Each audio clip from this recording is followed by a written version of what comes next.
Hi, I'm Bob from Plastic Pipe Shop.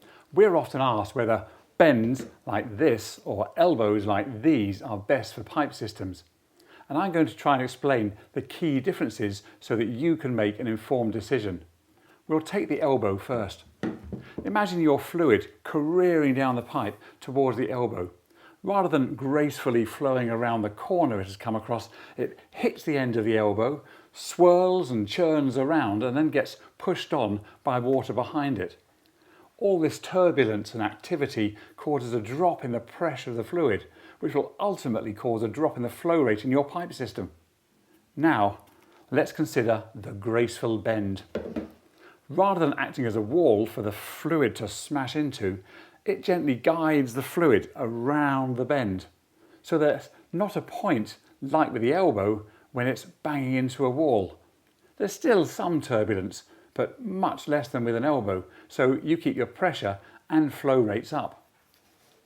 We're all trying to find ways to reduce our carbon footprint, and there's no doubt that using bends with their lower friction loss means that less energy is required to pump the fluid through your system, which has got to be a good thing. But, and there's often a but, there are compromises that need to be made.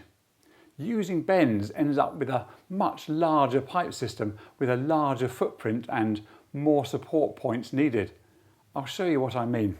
So, we have our pump here, and let's say we want to take the discharge pipe back down to the ground. Using elbows, we can get a nice tight pipe system that probably only needs clipping down to the ground. If we change those elbows for bends, however, the pipe system becomes much larger.